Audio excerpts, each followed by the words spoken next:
Ebintu bya ICC bya ddala ebintu si bya muzannyo si bya kusaaga. General Museveni okuluno agenda kumanya Kyagulanyi Ssentamu Robert Bobi Wine nti omusajja alina connections era nti yamusiba akalipo. Katubitandikire bwe tuti olukomanya nti ne bya ICC bya ddala General Museveni essaawa yonna bamunona. Trip by Uganda's Minister of Justice, Mr. Norbert Mao, to meet with officials at the International Criminal Court, including Mr. Khan, who is the prosecutor, the chief prosecutor of the ICC. So many people are reading what was the purpose of this visit. I will give you my own views on the purpose of this visit. As we all know, General Museveni is under tremendous pressure from many fronts right now, particularly the ICC. As many of you recall, it was last summer when the ICC announced that it had received a complaint on behalf of victims of torture in Uganda. And that complaint was filed by the lawyer, Bruce Afran, on behalf of people who were attacked, tortured, or the relatives of those who were killed before, during, and after the election of 2021. And the allegation was that 26 officers were involved in these alleged crimes, including the dictator himself, General Museveni, and his son, General Muhoozi. By the type of coverage that the complaint garnered in major media, you could tell that this was very serious. And I think in previous conversations, I made the point that it would only get that type of coverage if a superpower like the United States was interested in the outcome of that complaint. And you can blame him for anything and everything. Being a dictator, being a corrupt thief, being a mass killer. General Museveni is guilty on all of that, but you can never accuse him of not being smart when it comes to media. He knows how to read media. And when he observed the type of coverage that that complaint received, including a front page in the New York Times, on Al Jazeera, on The Guardian, on the BBC and other major media, he knew this case was very serious.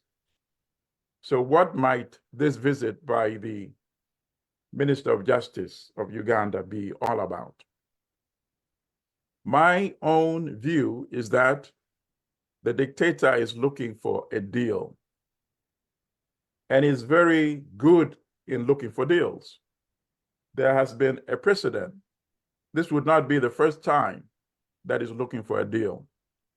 There's a link that I shared with you, comrade, and I would like you to distribute this link to all the sisters and brothers.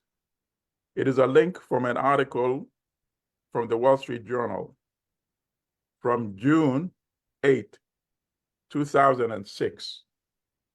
The headline of that article was, "For Global Court, Uganda Rebels Prove Tough Test." Now, the focus of the article was about the difficulty of trying to apprehend Joseph Kony and his associates for the alleged crimes they had committed. But the main points, the most useful information from that article was not in the lead. The lead is normally the beginning where they have the most critical stuff. So the lead was about the difficulty of getting Kony, but the most damaging information was in the middle of the story. And here's what that damaging information was all about, and it was revealed. Number one, General Museveni had met with prosecutors at the ICC, including Moreno Ocampo at the time, who was the chief prosecutor. And he spoke about Joseph Kony and about how Uganda wanted Joseph Kony to be indicted. So he was delivering Joseph Kony on a silver plate to the ICC. But the other junior prosecutors were very shocked at the meeting between Ocampo and Museveni, because according to them, by that time, the ICJ, which is a separate court, sometimes people mix up the two. The ICJ is the International Court of Justice, sometimes called the World Court. It has been in the news recently, of course, because it took up the lawsuit by South Africa against the state of Israel for alleged genocide in Gaza. So that's a separate court. It's in The Hague as well. It handles disputes between nations. The ICC, which is also in The Hague, is in the International Criminal Court. It handles war crimes and crimes against humanity, criminal cases, and it issues indictments. So why were the junior prosecutors disappointed with Ocampo for meeting and posing with Museveni for a photo op? Because the previous year, the ICJ, the separate court, had already found Uganda liable for the war crimes committed by Uganda's troops in the Democratic Republic of Congo. And the Congo had taken that same set of information from the ICJ, which had found Uganda liable. It took the same facts to the ICC and asked the ICC to investigate Uganda's military for the war crimes in the Congo. So obviously, using the same set of facts by which Uganda had already been found liable in the ICJ, the ICC most likely would have indicted General Museveni as commander-in-chief of the army, just like Omar Hassan al-Bashir was indicted in the Sudan. So according to that article in the Wall Street Journal, Museveni himself picked up the phone and called Kofi Annan, the Secretary General of the UN, and asked him to interfere and block that criminal investigation. So Museveni was looking to cut a deal. And on that occasion, it looked like it may have worked because he was never indicted. But here's the deal. The cases do not disappear. It can only be suspended. So it means a superpower, and only the members of the Security Council, the permanent members, can block or suspend an ICC investigation. So most likely on that occasion, the United States suspended that criminal investigation that would have ended up with Museveni being indicted. But today in 2024, things are different. Relations between Uganda and the United States are no longer the same. Museveni is no longer on the good house of the United States. In fact, one might say he's in the doghouse of the United States. And that's why I think the coverage was so wide in the major media last summer when the complaint was brought by Uganda. So I think Museveni has a real fear, just like he had a real fear in 2006 and went and met with Ocampo to secure a deal, saying, oh, please leave me alone, go after Kony. That was part one. And then part two, he picked up the phone and called Annan. And it's very interesting. The article says, Kofi Annan told Museveni that I do not have the power to block a criminal investigation of the ICC. But Museveni knew who had the power, a permanent member of the Security Council. So he probably went to the United States, and that's why he was already a puppet of the United States, but he became an even bigger puppet to secure protection from the ICC. So now that the relations are not good, Museveni fears that this time the United States is not going to protect him. So what does Museveni have to offer as a deal? The only thing he has to offer is obviously he does not want to offer himself, right? Number one. Number two, most likely he does not want to offer his son also. And by offer, I mean surrender if indeed they're indicted and come to be tried. But there are the other 26 officers. And this is, I hope some of them are listening to our conversation today. Museveni most likely sent his Minister of Justice to offer some of these 26 officers. I cannot imagine that he would offer all of them because he still needs some of them to sustain his dictatorship in Uganda. But most likely he's identified the ones that he wants to tell the ICC if an indictment is returned based on the complaint filed by Bruce Afran on behalf of the victims of violence, torture, kidnapping, and killing last year. If an indictment is returned, Museveni most likely would be willing to arrest some of those officers and have them delivered to the ICC. And by arrest, I don't mean he has to put them in handcuffs. You know, by arrest, it just means that you will agree to have them come to the ICC in The Hague and to plead on those charges against them and to stand trial. That's the only deal Museveni has to offer. He has nothing else to offer to the ICC. And that can be the only purpose, in my own estimation, why the Minister of Justice traveled to meet with officials at the ICC. There can be no other reason. There can be no other reason because the charges, the allegations rather, in those complaints filed are very serious. If anybody forgot the New York Times coverage of that story, I strongly recommend that you go back and you read that story.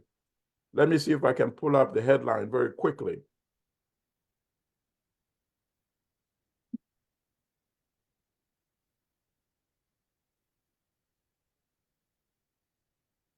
Okay, here you go. Ugandan president and his son are accused of crimes against humanity. So please, if you put that on a Google search and you pull up the New York Times article, you will see. So let me just read maybe very quickly the first few paragraphs of that article to remind you of how serious it is. Testimonies sent to the International Criminal Court detail accusations of torture and abuse committed against hundreds of victims before and after the elections in 2021. A trove of testimonies from more than 200 people who accused senior Ugandan officials, including the president and his son, of torture, killings, and other crimes against humanity has been submitted to the International Criminal Court in The Hague, a lawyer for the complainant said on Tuesday. The filing is an effort to bring international scrutiny to what human rights observers have called a brutal government crackdown on opposition groups and activists in the East African nation in the months before and after the country's bloody 2021 elections. The briefing accuses 9 top Ugandan officials of abuses, including President Yoweri Museveni, who has ruled the country with an iron grip for almost 4 decades, and his son, General Muhoozi Kainerugaba, who has been maneuvering to succeed his father.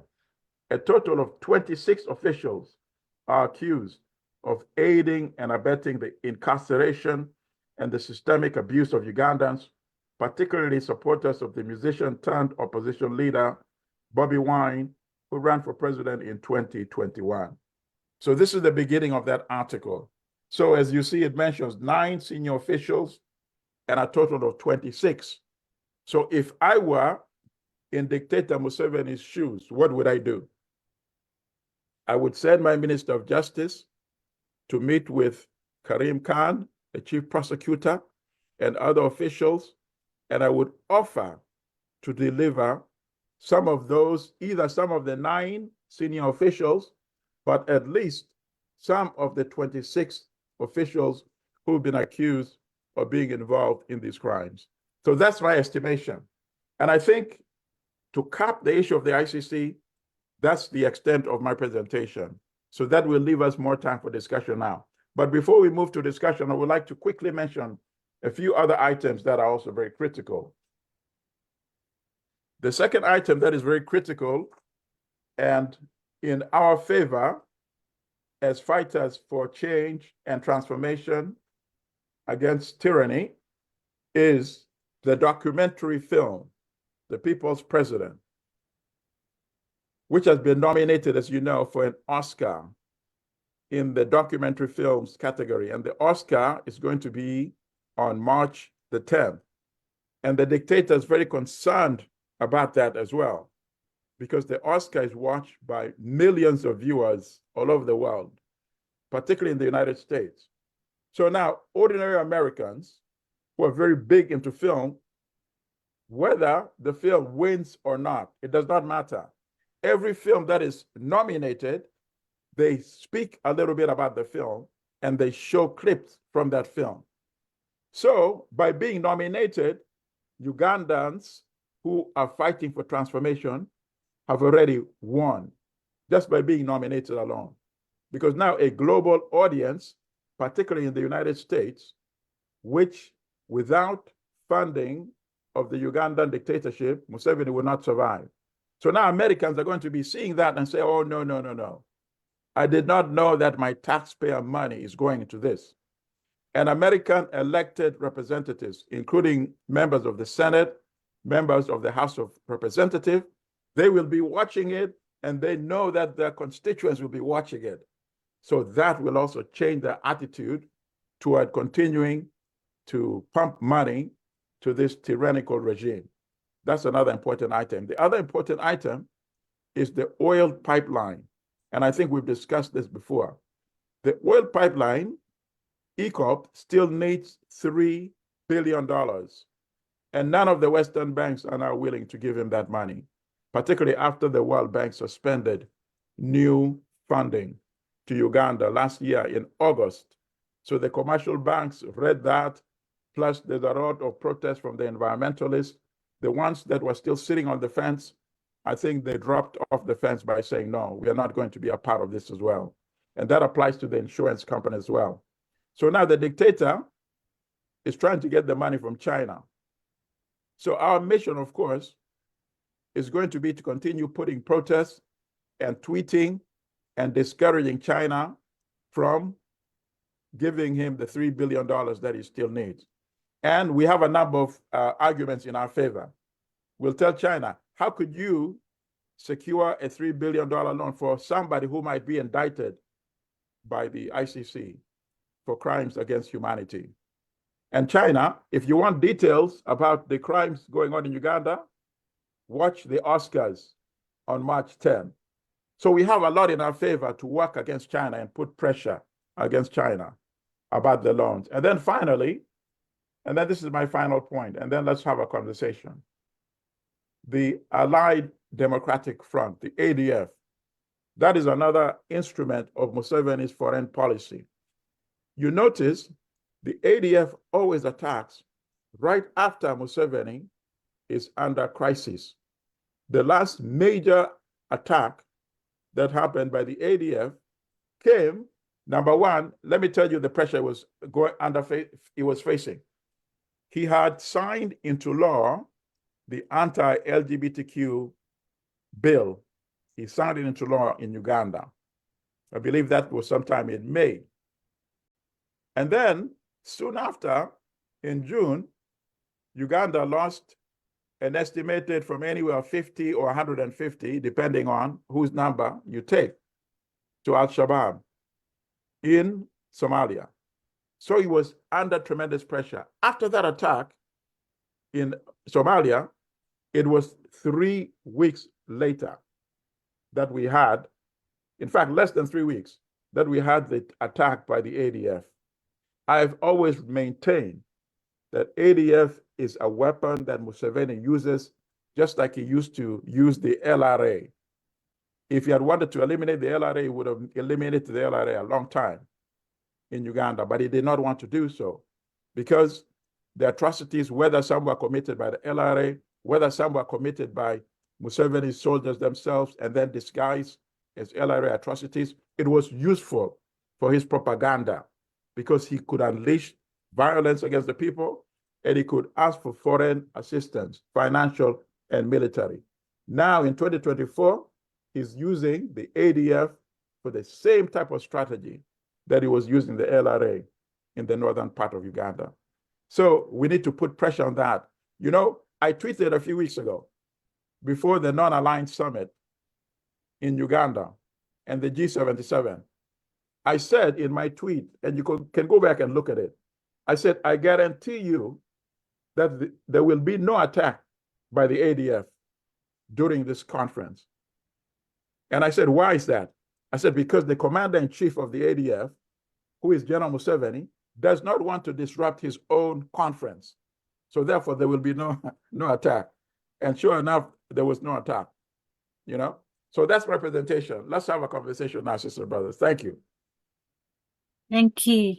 Thank you so much, Professor. Yes, Mr. Kato, you had a submission. Please unmute and let's have the conversation indeed. Thank you so much, Professor, for that. Thank you. Yeah.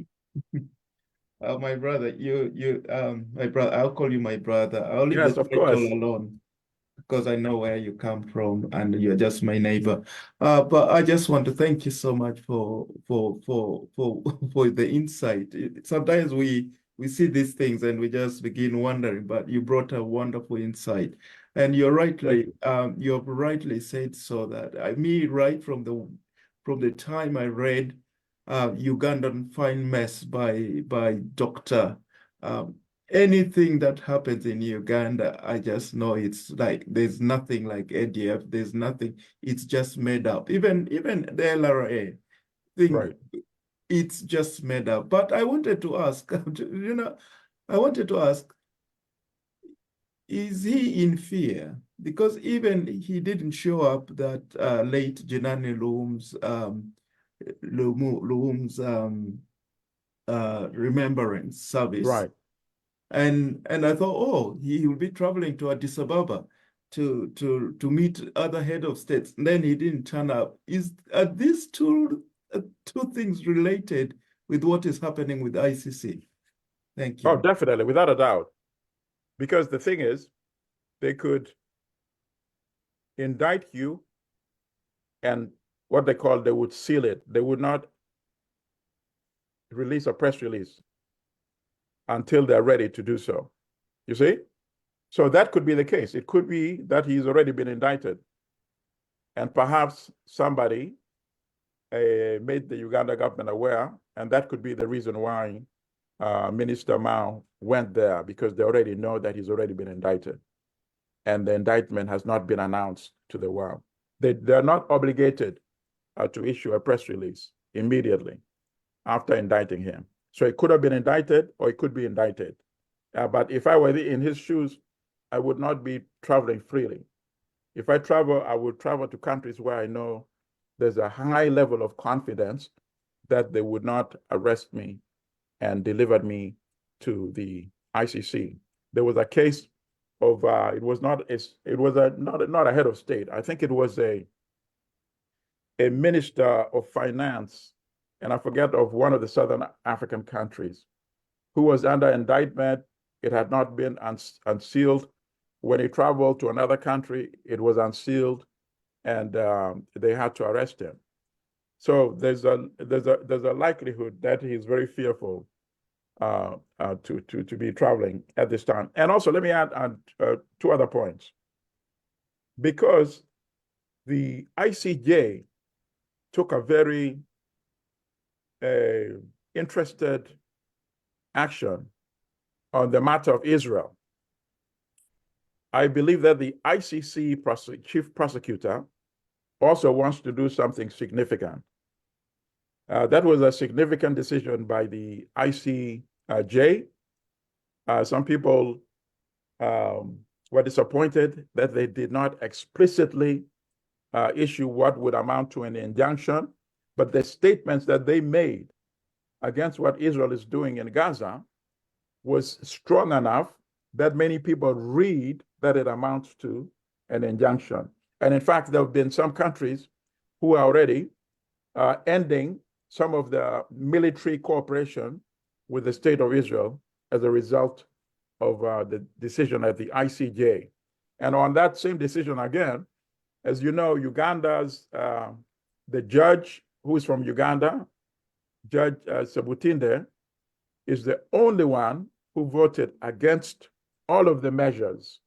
And of course, I also tweeted 13 days before that vote was announced, I tweeted that knowing how corrupt Museveni is, he is going to sell Uganda's vote to Israel or the United States. So I was the only person who was not surprised. I'm sure there are many people who are not surprised either, but I was also not surprised when the Ugandan on the International Court of Justice, a judge, was the only one who voted against all measures. Even the Israeli judge, the ad hoc judge, voted in favor of more aid for Gaza. The Ugandan voted against it. Why is that? In my own view, even though the judges are independent and they're paid by the United Nations, they're elected by the General Assembly and the Security Council, in my own view, Museveni, all he has to do to get her to vote the way that he wanted was to remind her that, by the way, you know you still have relatives in Uganda, right?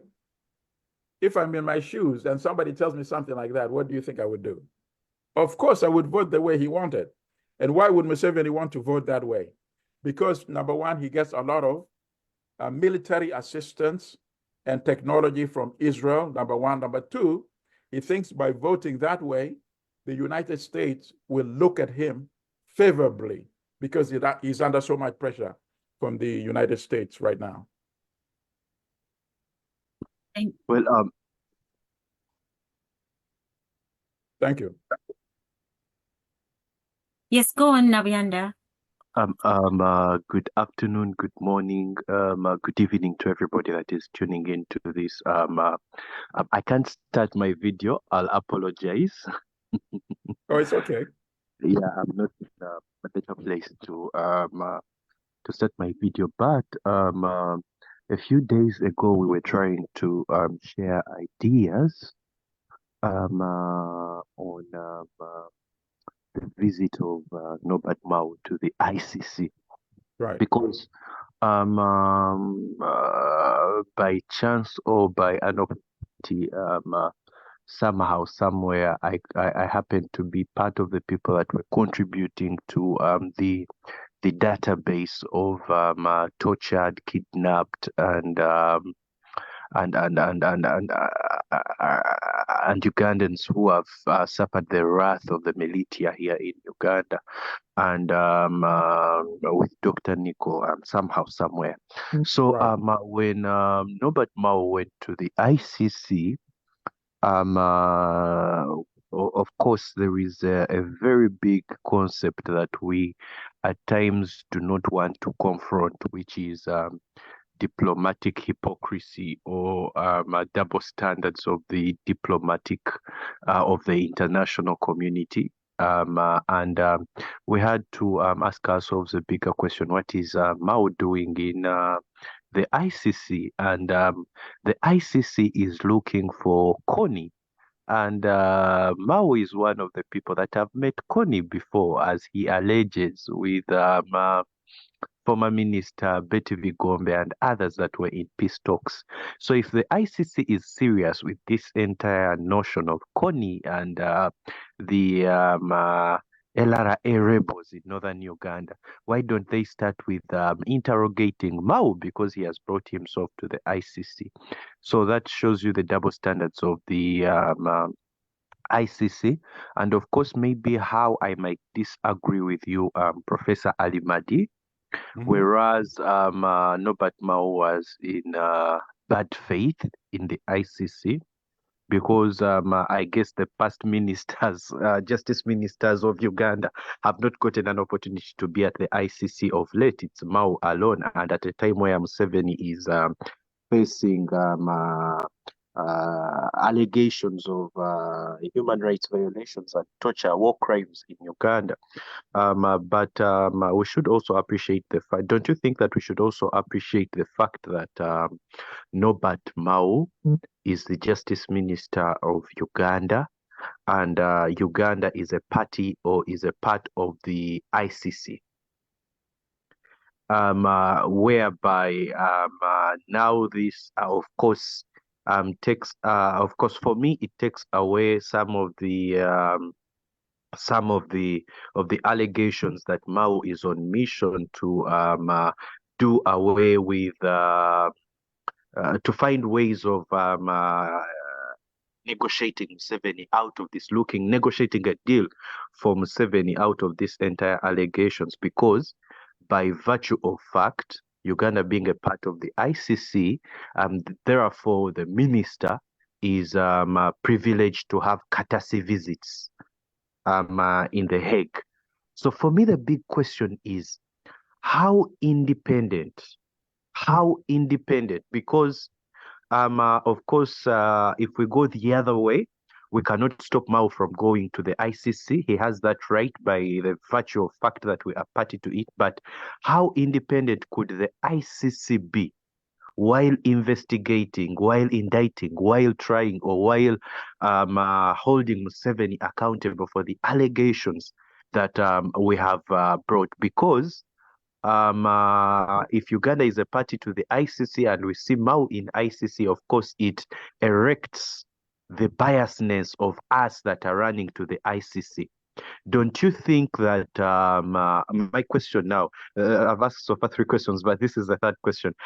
Don't you think that the visit of Norbert Mao could corrupt or could evoke, could erect the ghost of diplomatic hypocrisy, just to hold Museveni, the indictment whatsoever, on record, but nothing practical or physically would be. I think you are, can I respond now? Yeah. I think those images are meant to accomplish exactly what is accomplishing in some, with some of our comrades. Those video images showing, I mean, let's be honest. I mean, I know some of us know that people, some of the Ugandan officials deserve to be handcuffed immediately, but nobody's going to handcuff the Minister of Justice or any senior official. Even Museveni. When Museveni goes to these conferences, when he comes to the White House, imagine, he came to the White House during the US-Africa Summit and stood next to President Biden. And all of us are thinking this is a genocidal killer. Why is he coming to the White House? So if Museveni, who is a genocidal killer, can come all the way to the White House, why can't Mao go to the ICC? What is the ICC compared to the White House? The orders that the ICC carries out come from the United States. Museveni was not indicted, as I submitted earlier, because the United States blocked the criminal investigation, which Kofi Annan had said he does not have the power to block. So by Mao going to the ICC, and they made sure that they showed you the photographs, the video of him shaking hands and smiling with Khan. Of course, Khan is not going to be a mean person. In fact, if Bobby Wine makes a request to go and meet with Khan, I doubt that they would refuse that request. In fact, that would be a much bigger thing than Mao going to the ICC. If Bobby Wine went, the media coverage would be big, but Bobby Wine does not need that PR relationship right now to go to the ICC and post to Khan. Bobby Wine is going to be at the Oscars on March the 10th, viewed by millions of people. You know how Americans love movies, right? It means even Joe Biden is going to be sitting down that evening watching the Oscars. And if he has already not seen the film, The People's President, after the Oscars is going to say, oh, somebody make sure you screen. We should not allow them to play propaganda on us. We should look at the facts. And what are the facts? The fact is that when the complaint was filed, it got front page coverage in the New York Times. The New York Times, if you study the New York Times carefully, it has a relation like this with the US government. So on a matter like that, it means the New York Times is reflecting the position of the United States government. And the United States position was that this guy deserves to be indicted by the ICC this time, and we are not going to block it. Otherwise, it would not be a major story. And then we have to read something else. The World Bank can only suspend lending to a country when the United States makes that decision, because the United States is the largest shareholder. That's number two. Number three, Uganda was only one of 3 African countries that were removed from AGOA, that agreement with the US government that allows preferential trade status, lower tariffs from exports coming from African countries. One of only 3 countries removed was Uganda. So all the signals are in our favor. In fact, that is why Mao is going to the ICC. He wants to see what deal he can cut. But he can't go there and say, oh, I'm here to try to block you from indicting Museveni. No, it doesn't work that way. First of all, it would be very unethical. He would be insulting the intelligence of the prosecutor. The prosecutor would say, listen, I'm a lawyer, and you are a lawyer. You know a lawyer cannot come to another lawyer and ask them to block a potential indictment in criminal investigation. So he can't do that. But what he can do as a lawyer is to cut a deal, to offer something in return. And in my estimation, the only thing he can offer is to give up some of those people who are implicated in the crime. The visit was primarily, the image we saw, the smiling, that was for public relations purpose. Mao is not going to come there and publicly say, I came here to offer a deal that we are going to give up some of those officers. He can't say that publicly. And the prosecutor cannot say that publicly. So they're talking about coin, or they're going to print more information and distribute it about coin.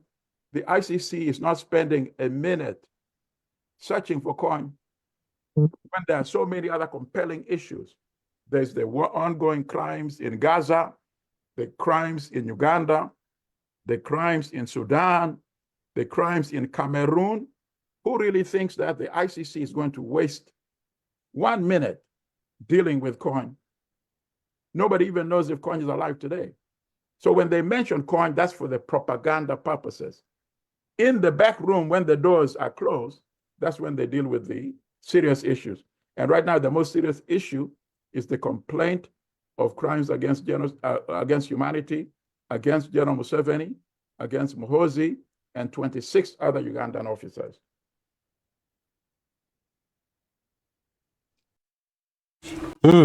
Ndowooza owulidde embeera ya ICC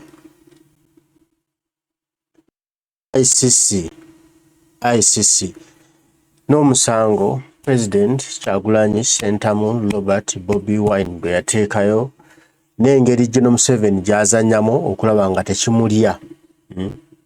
Ne byonna ng'akyabizannya okulaba nga tekimulya.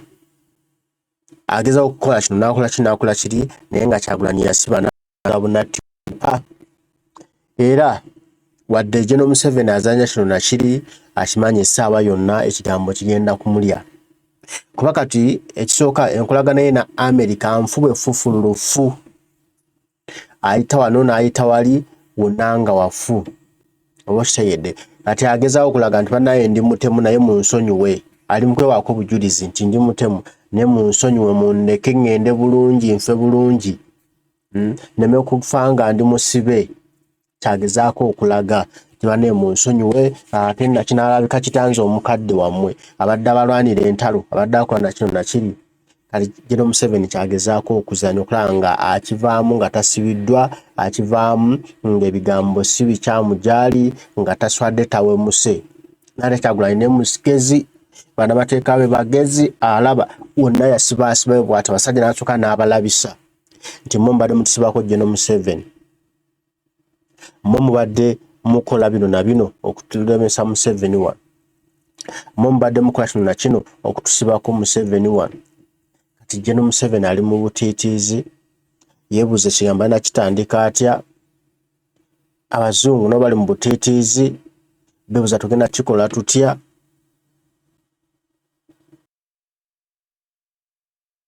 kati embeera eri awo buli omu yeebuuza wano na wali bwe kigenda okuba nga kitambula naye nga tetugenda kumaliriza nga Kyagulanyi Ssentamu Robert Bobi Wine kino akiwangudde nga General Museveni mikono bwakapa kyamulabako amukwate bwe kucu nga banyweza bwe mbaagala nnyo mwenna Omukama Katonda akuume tujja kuba tuddamu banange mwerafu